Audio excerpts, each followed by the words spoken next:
Welcome into the Big Little Podcast, everybody. I'm your host, Patrick Previty. That is Andrew Greig. Steph Curry hit 4,000 threes in the regular season last night. James Harden's not too far behind. Cooper Flagg sprained his ankle. That's all it was, but he'll be out for the game against North Carolina.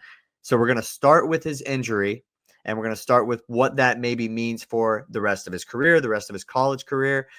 Just first thoughts when you saw that injury the other day. It's unfortunate that injuries happen in sports, but they are a realistic part of sports. And the fact that they are so prevalent, I think that Cooper Flagg and any going forward, any college player who could be is a lock to be the number one overall draft pick in maybe a weaker draft, or just there's a sense around everybody that this guy is going number one overall in the draft. You have to go to the NBA. I don't care if it's the Wizards. I don't care if it's the Hornets. In my personal opinion, you don't turn away the money. Obviously, the contracts in your rookie year aren't as lucrative as when you get to like your second or third contract, and there's NIL deals now. But in my opinion, you don't turn down that money, and there's just so many things that can happen. There's so many things that you don't know, so many factors that are out of your control, that when you're a guy like Cooper Flagg and you're almost guaranteed everybody's tanking essentially for you, you don't turn down that money, and just things like this can happen. It's really unfortunate for Duke and just their season in general, because obviously everything we mentioned it like a couple episodes back, their Duke goes as Cooper Flagg goes, and they were able to come back and win that game that he went out in. And it was a funny storyline, because you see him kind of get carted off, wheelchaired off, kind of Paul Pierce-esque. And I thought that was like a funny storyline going into it. And Duke was able to survive. So both of our ACC conference tournament picks are still alive. But I think that just in general, my whole takeaway from seeing is such an injury like that, where you never want to see a guy like that go down. You kind of just looking forward to his career, because his career is so much bigger than Duke at this point.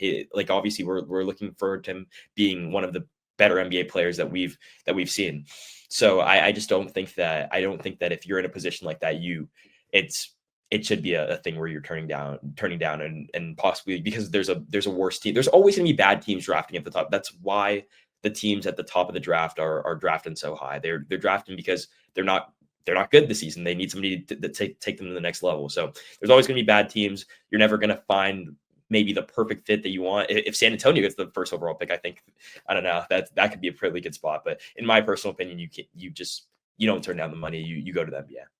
Yeah, so a couple things there. I think you're right. Like your basketball legacy, if you're Cooper Flagg, you want that to be associated with the NBA, right? You're not here to be the greatest college basketball player ever. I know that's a very obvious statement, but at the same time, you don't want to have your best years in college. You're not going to spend 3 or 4 years there. So getting to the NBA from a basketball standpoint has always been the goal. And that's what you're there to do, essentially, from Duke, is to make it to the NBA, be that first overall pick, protect your worth and your value. And we hear this all the time with, shoe-in number one overall picks. Maybe they're weighing the options of going back to college for a second year. I do think eventually we will see a player go back to college for a second year. That was the guy in their upcoming draft, whether or not they weigh the options of the other top players coming out the following year, or they want to avoid a dysfunctional team, or the money is just so lucrative. Because right now he's already kind of made the life-changing money, got a shoe deal, got all this other stuff. There's a pull to go back, right? And there's not a push to go into the NBA that's super strong from the monetary standpoint. But like I said, from the basketball standpoint, you'd want to do it. But yeah, like you said, the injury always wakes you up, right? When you weigh those options and you really try to think about it, the injury and what he suffered was a serious injury. He's 5 feet off the ground, and then he rolled his ankle just straight up coming down. It's one of those injuries where that could have been serious. He could have broken his ankle, and that would have definitely changed potentially the trajectory of the next 8-9 months for him. So I agree with that. But I will say about the bad teams drafting at the top, there's a difference between a bad team who isn't dysfunctional and then a bad team that is dysfunctional. And I think right now there is a serious case. Maybe barring the injury, which, I don't know if he was truly considering it, for him to come back for another year. Because I do think, like I said, it will happen eventually. Right now it's Washington, Utah, and Charlotte. And then you got New Orleans at 4th and Brooklyn at 5th. I mean, some of these the other teams in the lottery might like also have picks that are going to go to another team. So it's kind of there's a lot to change around here. But Washington, Utah, and Charlotte, I don't know that Washington and Charlotte scare me. Yeah, no, I agree. I mean, there's positives to both of them, I think. Like maybe Jordan Poole is not the worst person in the world to be playing with Chris Middleton. Chris Middleton is now Washington Wizard as well. So you can in a Eastern Conference where that's not all that deep, you could definitely see them making a play in with Cooper Flagg next year, Charlotte, LaMelo Ball, and Cooper Flagg. How would that work out? But those two organizations I feel like are some of the most dysfunctional of the NBA. And you're right. There is a difference between dysfunctionality and then just being bad for a season or two. So there's definitely a difference. And if if the Spurs get that number 1 overall draft pick, De'Aaron Fox was just announced as out for the season. Obviously, Wemby's not playing anymore. Imagine a Spurs team next year that would have Wemby, De'Aaron Fox, possibly Chris Paul again, and then Cooper Flagg. That's a scary team to watch out for in the West. That's actually a very good team. That is a team that I think would probably end up getting like they would pass the plan. They would be a top Yeah. 6 seed in the Western Conference, Okay. through the regular season. Utah is pretty interesting in that bunch too. I think a lot of people want to pair Cooper Flagg because he's white to go to Utah, but at the same time, like I don't think that Utah's all that like dysfunctional just as their history has been. And I think they also got like minority ownership with Dwayne Wade too. And if they end up finally moving Lauri Markkanen, then I think they could potentially get some pieces around him. I've just always heard that Charlotte would want to trade LaMelo Ball and then build around Cooper Flagg if they were to get that number 1 overall pick. And then at the same time, Washington just had Alex Sarr last year, and it just feels like the rebuild has gone nowhere, even Yeah. with a favorable pick last year. And I get last year's draft was just completely weak when you compare it to other years, but it just feels like those teams haven't made up any ground despite like being in the midst of a full-on rebuild for a few years now. Yeah, like Jared McCain was like the solidified like rookie of the year before he got injured. So definitely a weak draft class. And I don't know that you can base your rebuild off of Alex Sarr. So just in general, not that great. I don't know if you like know this, but like Cooper Flagg would be the first white guy to be the number 1 overall pick in the NBA draft. Fun fact. Is that true? That's Are you true. serious? I swear. Wow, I would not have guessed that honestly. But I guess Blake Griffin was he was mixed, so I guess he wouldn't have he wouldn't have been at the top. Yeah. But that would have been where my first thought would have went, and then like back in the 50s or 60s. Come on. Yeah. Circling back though, to college basketball just in general, do you have a pick for worst conference this year between the top 4 conferences?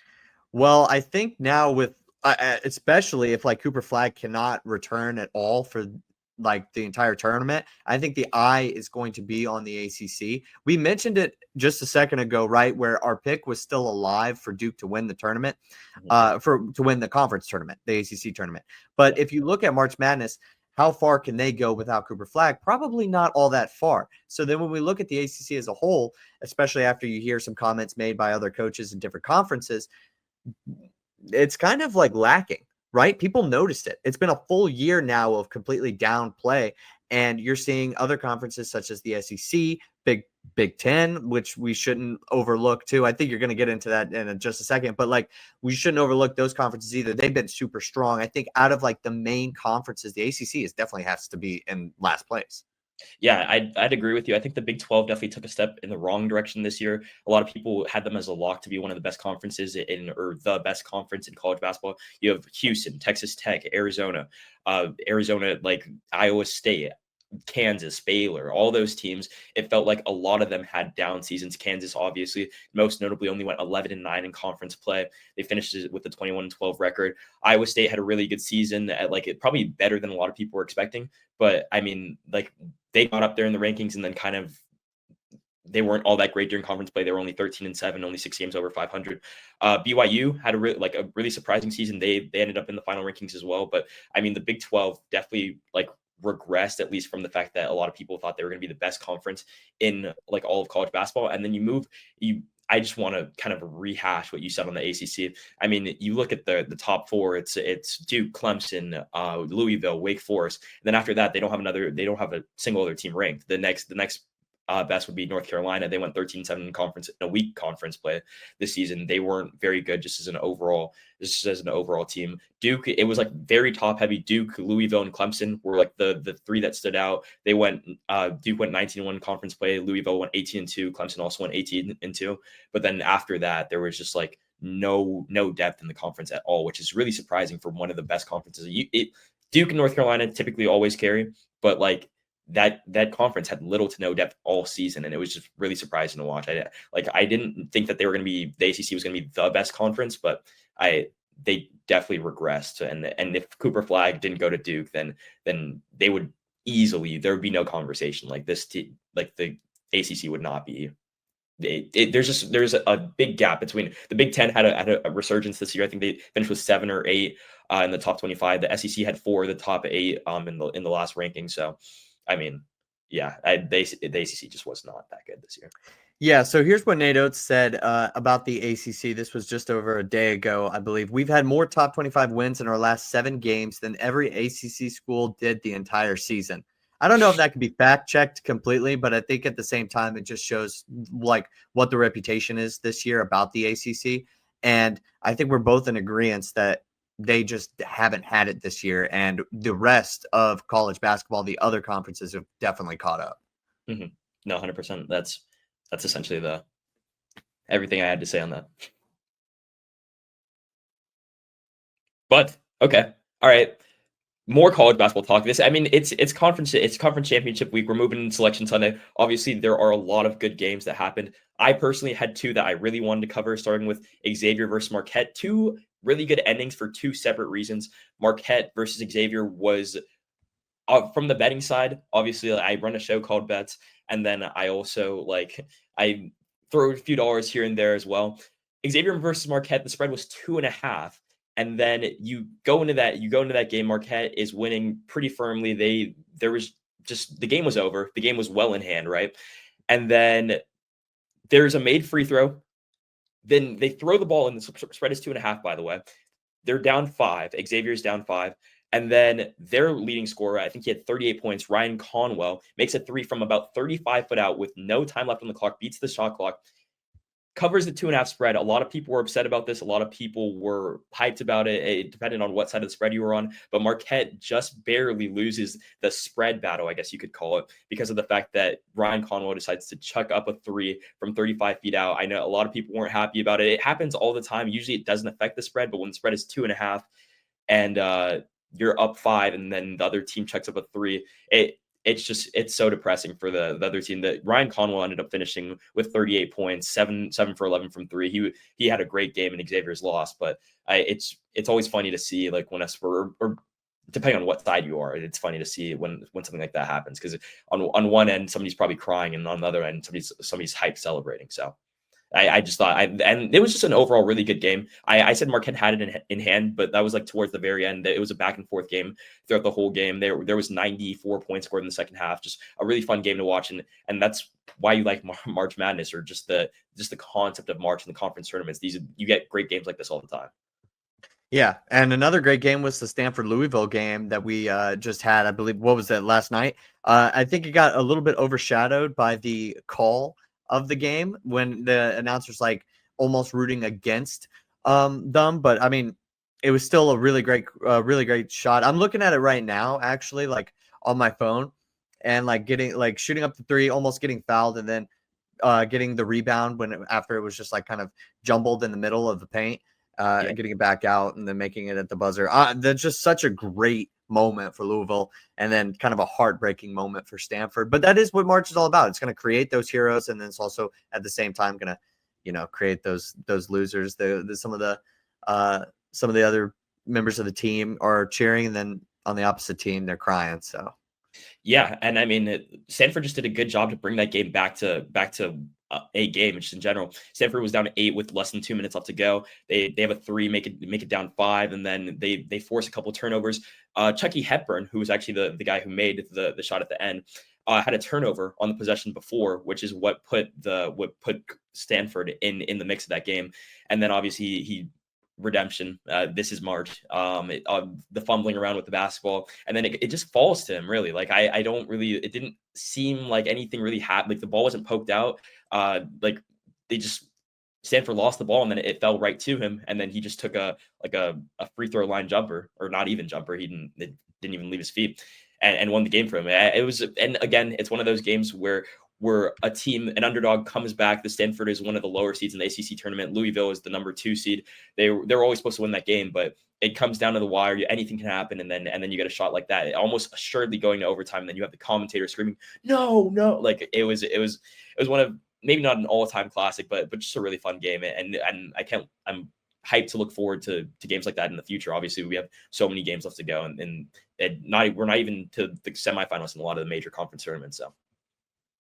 Well, let's move into Steph Curry from last night. He hit 4,000 career threes last night, and today's his birthday. Today's his 37th birthday. I mean, that's actually kind of crazy to just even wrap your head around it. But like I said, he was celebrating 4,000 career threes. Just initial thoughts on that and kind of like how he's changed the game of basketball. Yeah, I mean, it's been said for years now. I feel like ever since he won his first NBA championship, they were like, everyone kind of switched to their ideals on how they felt about the three. It was always used, but like the fact that they were able to base a whole team off that, between Klay Thompson and the rest of the shooters on that initial like 2014, 2015 team was absolutely insane. And what hasn't been said about Steph Curry is he is the greatest shooter of all time. They're one of the greatest players of all time. I don't know. There's a talk on NBA on TNT.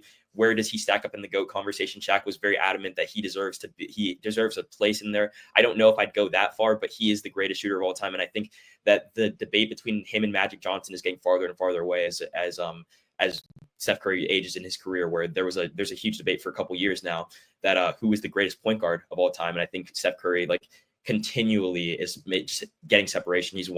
He runs around the court, is one of the best like shooters, the best shooter that we've ever seen. And then also he makes his teammates better. Like he always has a couple assists a game. He's just he's a really good facilitator as well, is what I'm trying to say. So just overall, like one of the greatest. I don't have a list off the top of my head, but he'd probably fit somewhere into the top 10 in my greatest players of all time list, somewhere in the top 15, maybe. I don't have a list off the top of my head, but again, just the greatest shooter of all time. Let's just set some boundaries here. Greatest shooter of all time, greatest point guard of all time, in my opinion. Wow. Yeah, definitely greatest shooter of all time. That's without a doubt. And I think at a certain point, he's kind of made the 3-point shot a little bit of not like a less impressive thing, because I think we still celebrate Steph Curry's accomplishments just as we did last night, right? With 4,000 threes and then his career retrospective on his birthday. But I think any player who comes after him now isn't the one that changed the game. It was Steph Curry. He was good enough to make taking those threes acceptable. So greatest shooter without a doubt. Also, if you need a 3-point shot, who are you calling? It's going to be Steph Curry. If you're building an all-time team, Steph Curry's probably going to be on that team. Unless you're Max Kellerman. Yeah, unless you're Max Kellerman, you take Andre Iguodala. But yeah, like you want him on your team, and he's going to be either the backup point guard or the point guard. I think he's top 2 for point guards. I still give the edge to Magic Johnson just because I think the career accolades are so ridiculous. But hey, who knows what Steph Curry would have been able to do with the Showtime Lakers? Like that team was stacked. I mean, but Steph Curry still had an amazing supporting cast around him, especially in those 2 rings that he won with KD, Clay, Draymond Green. Like when we look back at some of those guys, I definitely think that their legacies will also be amplified. I have Steph Curry definitely like nearing the top 10. If he's not top 10, he's like 12, 13 range. I have him right around there. Yeah, and I mean, his career isn't over yet. The Warriors are playing really well this season. It feels like he's towards the tail end of his career. If this isn't his last season, maybe next season. But I mean, you talk about career accolades. If the Warriors somehow are able to make the finals and possibly win the finals this season, I'm not saying that it's going to happen, but that'd make him a 5-time NBA champion. He's currently a 4-time NBA champion. Obviously, 2 MVPs, 1 Finals MVP, 11 NBA All-Star selections.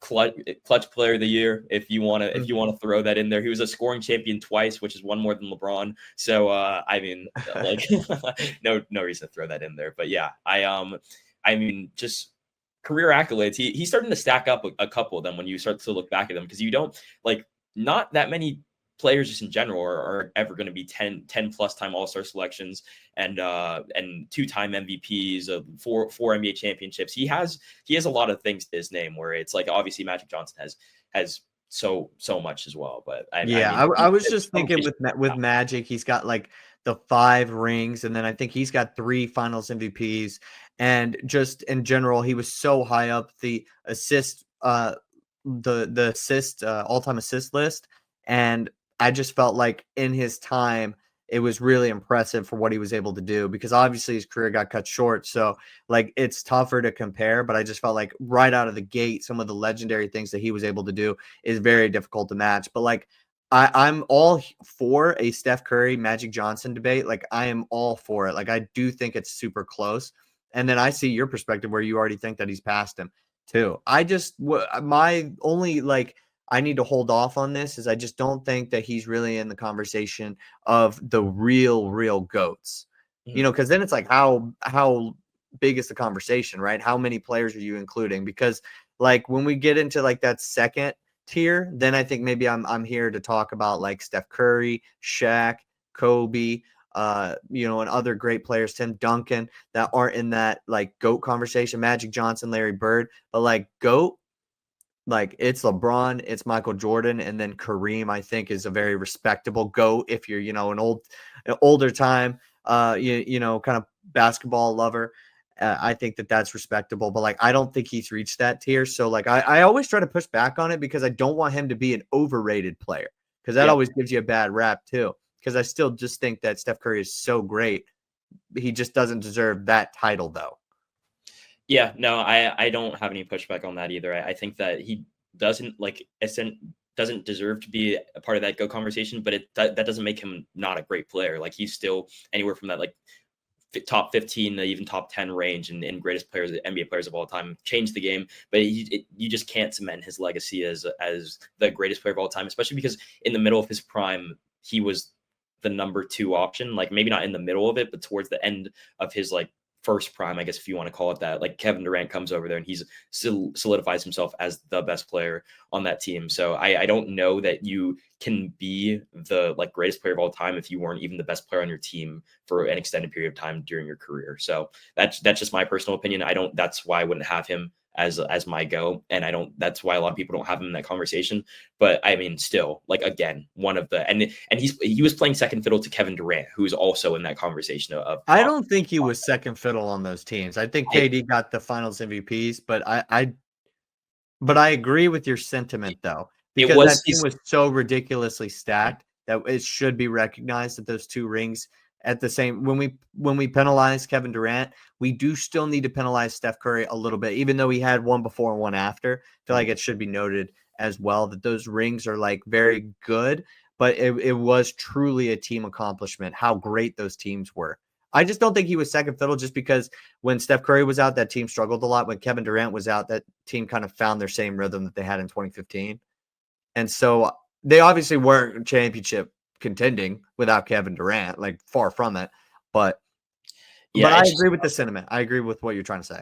I know the large sentiment around that team was that it was Steph Curry's team, but like Kevin Durant was the best player. I don't know if that's like what you're trying to get at there. Yeah, because I don't think that in like I don't know. I feel Kevin Durant was the best player on that team, but like Steph Curry made that team go. I feel like is how that kind of worked. Yeah, probably in agreement there. Well, earlier I did say that the 3-point shot has been a little bit underappreciated. Now we see it all the time. James Harden is actually not too far behind Steph Curry. I mean, still you know, an ocean's distance, but not the entire earth, if you will give me that. I believe he's passed Ray Allen, so he's second all time in threes. I bring you a very broad generalization question here. You can tear it down and take it any which way you want. Is James Harden starting to get underrated? I think for sure. I wouldn't want to tear that down in any way. I think that James Harden is one of the greatest offensive players we've ever seen, maybe a little bit lackadaisical on defense, but he starts his career with the Thunder and it kind of plays like that 6-man, kind of an underrated, underappreciated role, but then goes to Houston and makes that his team where he's winning scoring titles. I don't like the Stephen A like famous clip where he like listed off the amount of games that he was going. It was like 36, 35, 34, 43, 50, like that clip. And then Like he was doing that during a stretch of time where like in the NBA, I feel like now, like because of the 3-point shot, averaging like high scoring totals is a little bit more normalized. But when he was doing it 2016, 2017, like he was still like one of the like he was the only if like one of two players averaging 30 plus, and he was doing it consistently. And he was taking the Warriors to like 7 games with Kevin Durant without Chris Paul. Like it, James Harden, I've never been like the biggest fan of him. And like he has a lot of antics that come with him, but definitely I think he's a little bit underappreciated. And even what he's doing right now, he's towards the tail end of his career. And then he kept that Clippers team afloat. Like the only reason they are in that playoff play-in conversation is because of the fact when Kawhi inevitably got injured this season, he was the guy for that team. And obviously there was Norman Powell who stepped up, and that team has been just like it kind of stepped up in general without Kawhi, but James Harden had been the best player on that team towards when Kawhi was out. So I mean, even to this day, James Harden is a little bit underappreciated for what he's doing, and those runs where he pushed the Warriors to 7 games, I think nobody was really going to beat the Warriors, but the Rockets were the only ones who were going to even relatively come close, and they had a lot of great regular seasons. He won scoring titles. He has a bunch of all-star games. Like James Harden is, for my money, probably because I obviously I've only been alive for 19 years, probably the best offensive player I've ever seen. Yeah, I agree with everything that you said there. Also, James Harden definitely he didn't end up making the All-Star as like an alternate, did he this year? He was. I'd have to double check. I'm thinking about like also Norman Powell too. There was a Yeah, ton of different players that could have made it, but I he think he was did. so he yeah okay. Well, he's been so good this year, and it's like one of those things where we don't appreciate James Harden because of all the things that he wasn't able to accomplish, and Mhm. not and it makes us lose sight of everything that he was able to do. You know, he has one MVP to his name. He could have like three, like Yeah. actually, or three or four. He was second like 3 times, I believe, for that MVP award. Now, and When as time goes on, people want to give the 2018 MVP regular season award to LeBron James, and I get it. He had a great year that year, but if you remember, it wasn't like a conversation. Like it was James Harden. Then people reopened the conversation very quickly, like after like midway through the second round, right? When the Cavs were beating the Raptors. But I digress. Like his legacy is slowly but surely kind of getting torn down as time goes on. And he's going to end like however far behind Steph Curry, but a long ways ahead of Ray Allen. And, yeah. and that is something that is going to have to be talked about when we really start ranking shooting guards all time, because he's got a serious case. Now, the one thing that does hurt him is obviously, like you said, you mentioned in the positive light, the series against the Warriors where they took it to 7 games, just like the meltdown, the Chris Paul injury, kind of just taking the wind out of their sails. They were, I believe, up at halftime in game 7 without Chris Paul, right? Like after Chris Paul went down in game 6, Mhm. or if I'm remembering that correctly, or maybe he went down in game 5, but like they were up at one point at halftime and in a closeout game of that series, and they just weren't able to take it home and miss like what 27 straight threes or something like that. That's always going to bug Harden. I know it probably like in that Rockets team, but just unbelievable that he took that team to 7 games and it was competitive even when Chris Paul went down. And over time, I think he's one of those players that's going to get a little lost. And I think James Harden is much better than like Paul Pierce, like just certainly more talented. Mhm. Uh, but I see it with players like Paul Pierce, and even I feel like Dwayne Wade is one of those players that's kind of getting a little lost in the shuffle too when we have these conversations. But at the same in the same moment that a top 10 conversation might be a little difficult to have. There's just so many players. But I definitely think James Harden's going to get lost a little bit as time goes on. Yeah, just anytime you're able to win 3 straight years as a scoring champion, you know that you're doing something correct. 2018 through 2020, he was kind of just like blowing the doors off the league, averaging like it felt like he putting up 30 points. It felt like every single night. He 6 all NBA first teams. Like just there's a list of accomplishments. Obviously, he doesn't have that ring, and that'll probably be a knock on his career too. When you talk about just like career accolades, the fact that he was never able to get one, at least for at as of this moment, and probably won't ever get one. But I mean, just for my buck, James Harden is one of the greatest scorers I've ever seen. Last point here on this, and then we'll move to the NFL draft. But James Harden, if he were to actually get a ring by the end of his career, I think that would kind of help his legacy a lot to just not be forgotten. Not that it would just prove to us that he was like a winner or that he could contribute to winning basketball. I think at a certain point, you have to give that up and say he can. The system with the Rockets maybe wasn't built to win 16 games in the postseason.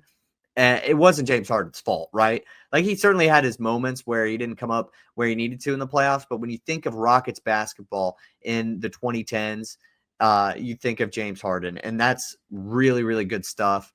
And maybe he didn't win a championship, but if he gets one on the way out, maybe it's not so bad for his legacy, right? And it actually kind of adds to it. He's a part of a team. It just sucks that he's on the Clippers having these really good years still as somebody who's now older, right? Because it means nothing. So, Yeah. in a sense. All right. Well, actually, I said we were going to go to the NFL draft. I'm going to throw you a curveball. I know you've already seen it because there's just no way that you haven't. Cooper Kupp, he's going to the Seattle Seahawks, 3 years, $45 million. Instant reaction. I saw that maybe a couple minutes ago, so not that long ago. But I mean, good for them. I think that they're I guess they're trying to go all They're trying in. to win. Yeah, that's their version of all in. Cooper Kupp as your wide receiver 2 is definitely not a bad option. I mean, the Rams took the Eagles to they played them the hardest anybody did in the playoffs. With Cooper Kupp as their wide receiver 2. So I'm not really throwing him the ball that much towards the end of the season. But I mean, sure. We'll see how I'm gonna wait to Sam Darnold. We'll see how Sam Darnold plays with the Seahawks, and I don't think Sam Darnold can elevate the players around him enough for it to make any as big of a difference as it should. But I mean, if you keep DK Metcalf now, I feel like that is more of a conversation to be had. If you have DK Metcalf as your 2, and let Jackson Smith and Jigba be the 1 on that team, and then Cooper Kupp as your 3rd slot guy, that team looks a little scarier, I think, and it's just in my opinion. So I mean, they've lost a lot of guys over the offseason. I don't want to go all in on either side of the Seahawks at this point. I think that they're trying to win. Let's see if they can. I think my ears are perked up a little bit. We were talking about the Sam Darnold signing as in throwing a guy out to the Wolves. Bridge quarterback getting paid a ton of money. They're going to draft somebody next year because they're going to be just so awful this year. They got to fix the line. They got some other weapons, but they're all gone now. And now you bring in this Sam Darnold who probably can't raise your floor. Well, now I'm more intrigued at what their plan is and what the draft might bring, because bringing in Cooper Kupp still got something left in the tank, in my opinion. I don't know what happened at the end of the season last year, but the Rams just couldn't find a way to get him the ball. And you got it. He's 3 years, $45 million. It's not breaking the bank. I know a lot of teams wanted him too. I think a lot of fans were trying to refresh their page to see if their team got Cooper Kupp. So there was a little bit of a demand. So now you got Cooper Kupp, and you got some weapons that are still left over that Sam Darnold can work with. And if you can, patch up that offensive line in the draft, maybe now we're talking. I think that's what this move brings. I think it's good. Cooper Kupp, obviously, I believe he's from Washington, so it's a nice little homecoming. Kind of makes sense for him. I'm more open to listening now, I think, with this situation in Seattle. Yeah, I mean, the only thing the ceiling for this team just feels like it's not extremely high. I actually looking at the NFC West, though, I might take that back a little bit, because the NFC West is maybe one of the more uncompetitive divisions in all of the NFL this year, which is really funny because it feels like they're consistently one of the better ones. But the Niners lost a lot of pieces over the offseason. The Cardinals, I mean, the book's still out on Kyler Murray, but I mean, how is that Cardinals team going to be this year? I feel like they're always towards the middle of the pack. The Seahawks can fit right in there. So I mean, if they win their division, then who's to say where they can go? But I'm not very bullish on the Seahawks team. I think if you're the Seahawks in the front office and you're looking at some of the other teams in the division, I don't think they scare you enough to feel like you need to tear it down and completely rebuild. And I guess that's what they're doing right now. At the same moment that you mentioned the Cardinals, well, I can go and also talk about who the Niners lost or could potentially lose, or how much they might end up paying Brock Purdy and will lose in the future. And then at the same time, the Rams are very good still right now with Matthew Stafford. But hey, you take one of their receivers, that's a negative for them and an addition for you. I think that's just a lot more positives going on now since the DK Metcalf trade. A great draft changes everything for everybody. I actually saw today an old Bucks draft where they had Warren Sapp and Derek Brooks back to back. Obviously, both guys in the Ring of Honor, both guys in the Hall of Fame.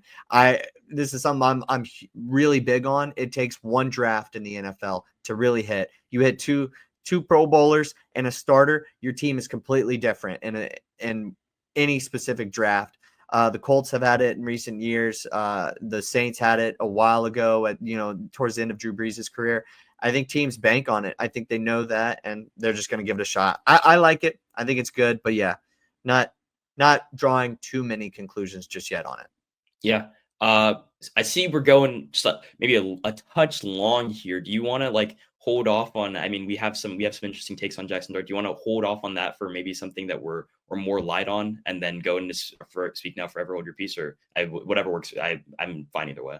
Oh yeah, we can. Yeah, let's do the speak now, forever hold your peace. Then we'll save the Jackson Dart stuff. Okay. Yeah. But I'm not Because we out. can use that a little bit closer to draft, and then That's I right. mean, people are going to want to hear a little bit closer to the draft. So my speak now or forever hold your peace this week is F1 being back. I know that we're talking about a lot of the major sports in America, but F1 is international and they have millions of viewers. And I'm personally an F1 fan. Obviously, the race times kind of conflict with Eastern time zone a little bit. The race this weekend is going to be somewhere maybe 1 or 2 o'clock in the morning. But there's a lot to like about F1. It's going to be an 11th team joining in Cadillac next season, which is another big brand and a lot of people are excited about. They bring a lot of big sponsorships with them. And then just the whole landscape of F1, you have Lewis Hamilton going to Ferrari. That was a huge move over the offseason. He'd always wanted to be a Ferrari driver, but now he actually is a Ferrari driver. Carlos Sainz loses his seat to Lewis Hamilton, goes to Williams, and it puts a Williams car, which is wildly uncompetitive in recent years, into the second spot during free practice 2 last night. So a lot to like there. Then you have George Russell and Kimi Antonelli and Mercedes, a little bit of a rebuild for them, seeing what the rookie can do. The 18-year-old who just barely was driving F1 cars before he even got his license. George Russell is obviously, he's a little bit of a heel. And then on the opposite end of that, Max Verstappen, the four-time straight world champion at this point, he's trying to defend his title once again. Lando Norris in McLaren, they just won the Constructors Championship, which, if you don't know, is the kind of their whole, it's what they compete for as a team. There's an individual championship for each of the drivers, and then there's a Constructors Championship for each of the teams. McLaren and Lando Norris were able to win last year, and they're going to be Lando Norris this season. His sights are set on winning the World Drivers Championship, which is the individual one, and then also doing well as a team. Oscar Piastri just got a new extension for McLaren to stay with that team for a little bit longer as well. So just a lot to like during there's 4 new rookies on this current slate. So just there's a lot to like in F1. I'm excited for the first Grand Prix in Australia this weekend. So that's my speak now, forever hold your peace. That's a good one. All right. My speak now, forever hold your peace has to do with the Tampa Bay Rays, or should I say the St. Petersburg Rays. They've been in St. Pete now since their inception, since 1998. And just yesterday, it was announced that they are not moving forward with the stadium plans that they had originally in St. Pete. Now, the city of St. Pete wants to develop the gas plant district, and they probably will now do it without the Tampa Bay Rays unless they change ownership. And I don't think Stu is selling the team just yet, even though there are plenty of Tampa groups already ready. I think he wants to give it one more shot to move it across the bridge like it should have always been, to move into Tampa. But I say watch out for Orlando. They got the Dreamers and the park and everything. They want a baseball team. And if the MLB is going to expand, then I think it's time for the Tampa Bay Rays to get serious, get out of the spring training facility that the New York Yankees play in, and either move to Orlando or just get out of Florida. If you can't get it across the bridge in Tampa, I'd say that's something to watch out for. Stu and the Orlando Rays, or Stu is going to become a Canadian and get Canadian citizenship. One of those things is going to happen, but I can tell you this much: the Rays are not going to be in St. Pete, and the Trop has officially seen its last game ever. All right.